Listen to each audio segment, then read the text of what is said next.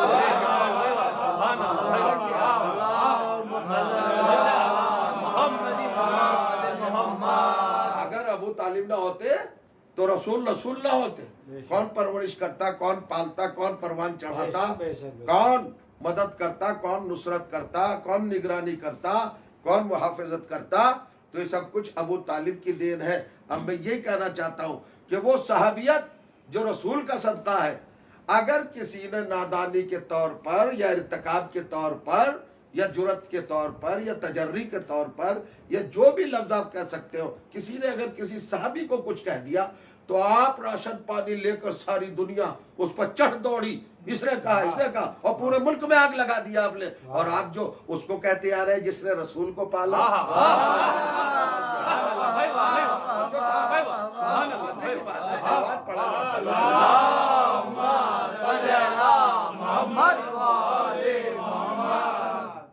ٹھیک ہے؟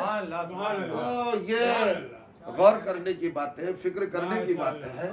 ہمارا موقف کلیئر ہے اور ہمارا کنسپٹ بالکل صاف ہے، ہم صرف نہ کسی کی کہی ہوئی بات پر ایمان لاتے ہیں، نہ تسلیم کرتے ہیں، نہ کسی کو اکساوے میں آتے ہیں، ہم اس بات کو تسلیم کرتے ہیں جو قرآن کلیئر کرتا ہے، جو قرآن میسج کرتا ہے کنوے، ہم اس کو مانتے ہیں۔ قرآن نے کس کو کیا کہا، قرآن نے جس کو منافق کہا ہم نے اس کو منافق کہہ دیا، تو ہم اپنی ذاتی بات نہیں کہہ رہے ہیں۔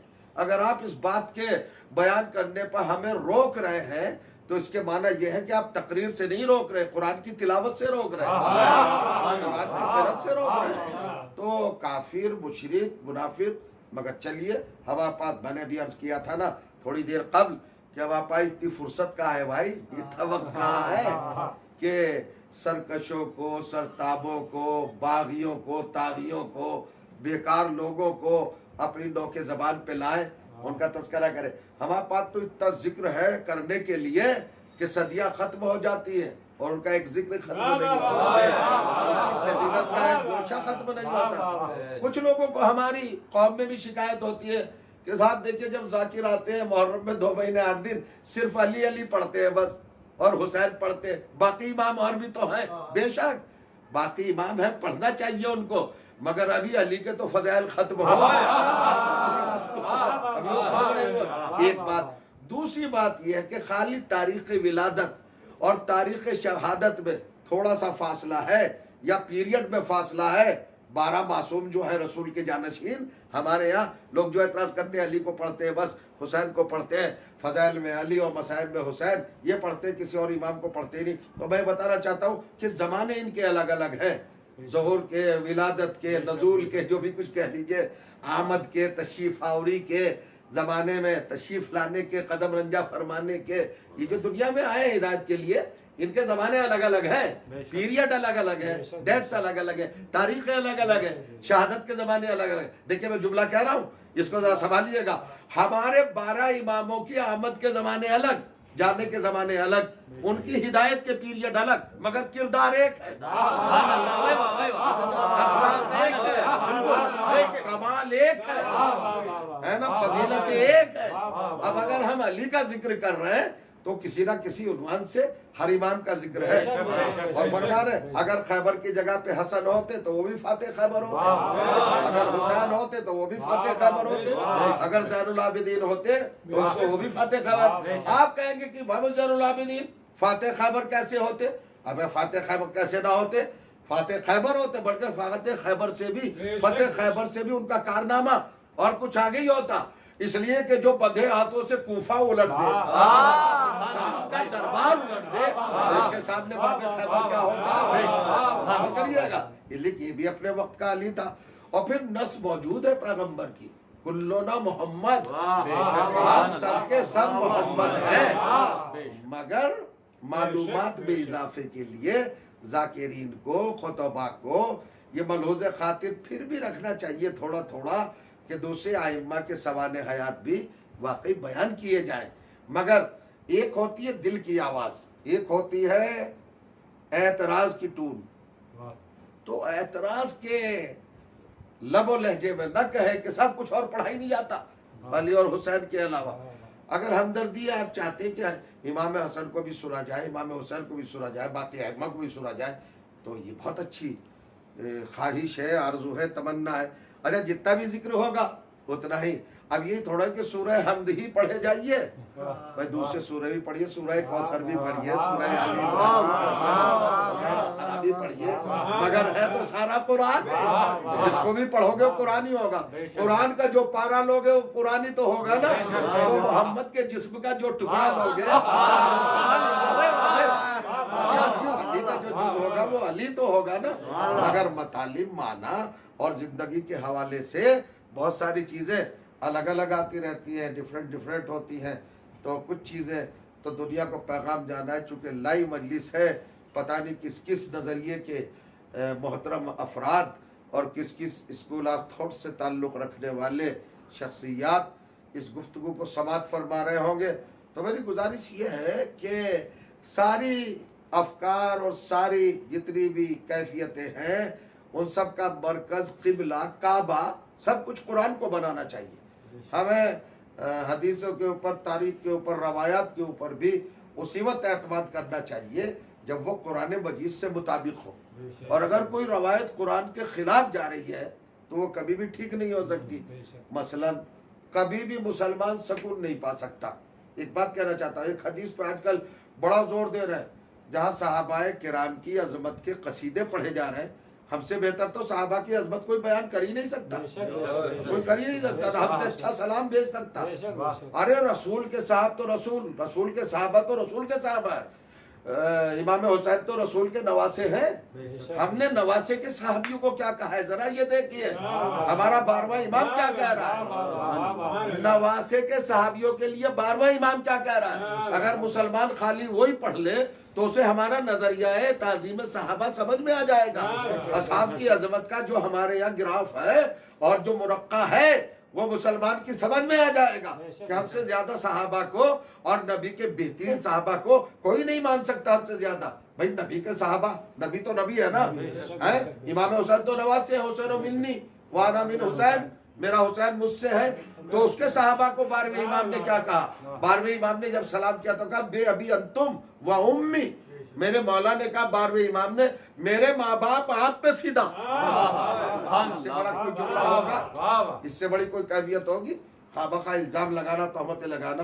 ارے حجت آخر جس کے قدموں کی برکت سے یہ کائنات بچی ہوئی ہے، اور خلاف اسلام فتویٰ دینے والوں تم بھی اسی کے صدقے میں زندہ ہو، ابھی فتویٰ دے رہے ہیں۔ وہ امام کہہ رہا ہے بے ابی انتم۔ شاید آپ نے اس فکر پر اپنے ذہن کو آمادہ نہیں کیا ہے۔ 12واں امام معصوم ہے، نبی کا 12واں جانشین ہے، اور اس کی حیثیت یہ ہے کہ